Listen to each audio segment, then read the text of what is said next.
Tika, ano ba nangyari niyan? Bakit basang-basa? Palibuti sa tunok ang ilang itlog matadtaran. Magaling nga tayong mag-helicopter, sir. Sabi nila ang galing ko daw manamit. Di nila alam mas magaling ako pag walang damit. Pinutok ko, pinasok ko, and boy, walang the place. Ang sabi niya sa akin, Oh, ba't ngayon ka lang? Gabing-gabi na. Thanksgiving party kasi namin, kaya natagalan akong umuwi. Thanksgiving? Ano ba ibig sabihin yan? Year-end party. Tapos magbigayan kayo ng regalo sa isa't isa. At syempre, kailangan may regalo din ako. Wala naman akong nakita na may binili kang regalo ah. Hindi ko na kasi kailangang bilhin ang napili nilang iregalo ko. Eh, pasalamat ka dahil wala kang ginastos. Napakaswerte ng Pasko mo ngayon. Tika, ano ba nangyari niyan? Bakit basang-basa? Yan kasi ang gusto nilang iregalo ko. Kaya swerte ko, nakatipid. Hindi ka man lang nagreklamo? Ano ka ba? Bawal magreklamo. Thanksgiving nga eh. O di, ang laki din ng ngiti mo. At nagustuhan mo rin.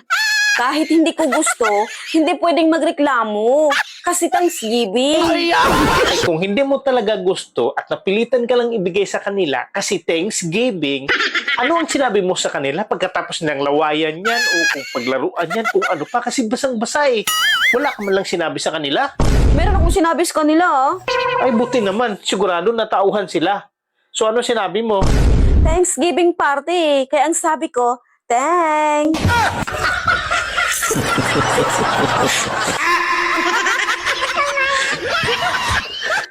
Mga muyo kita sa bana nga hilig ug silingan.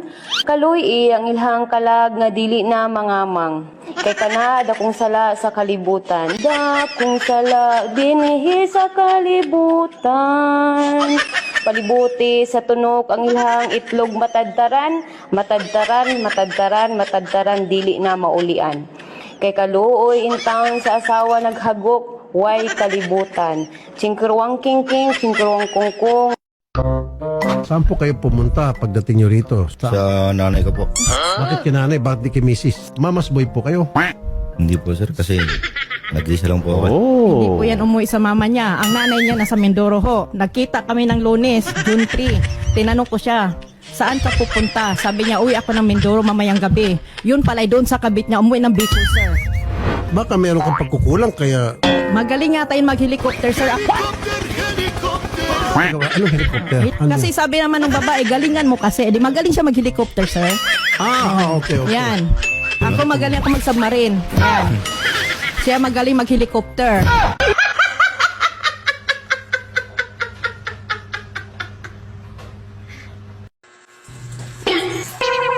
Oh, ano ba yung dala mo? Bakit parang ang bigat? Ano ba yan? May nagbigay sa akin ng grocery. Sino naman nagbigay sa'yo? Sa sobrang mahal ng bilihin ngayon, may nagbibigay pa sa'yo ng ganyan? Oo, tsaka mamahaling grocery pa nga itong binigay sa akin eh. Mukhang delikado na naman yan. Baka may gusto yung nagbigay sa'yo niyan. Tsaka pagkatapos niya binigay ang grocery, kinispan niya nga ako eh. Ignorante ka talaga. Hindi kiss ang tawag doon, biso-biso yun. Hindi biso-biso yun. Sa ilong pa nga siya nag-kiss eh. Sa sobrang gigil niya, hinila-hila pa nga niya ilong ko eh. Ay, paano mahila-hila yung ilong mo? Eh, halos hindi nga mahawakan yan dahil hindi naman matangos yan eh. Sabi niya matangos daw. Tsaka bibig pinanghila niya, hindi kamay. Gigil pa nga eh. Nagyayabang ka na naman sa ilong mo. Kailanman hindi nababanat yung ilong, hindi nahihila. O sige, para malaman natin na pahawak ako sa ilong mo. Hindi yung ilong na yan. Hindi yan. Ay kung hindi yan, ano palang ilong na tinutukoy mo na nababanat? Yung ilong sa baba.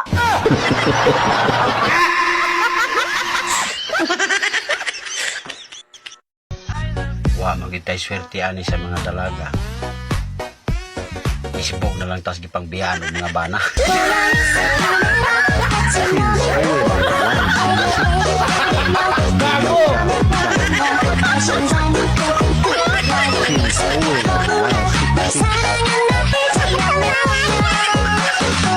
Na, kung si Lulong ang pinakamalaki at tatay ng mga buhaya, saan naman makikita ang kanyang mga anak?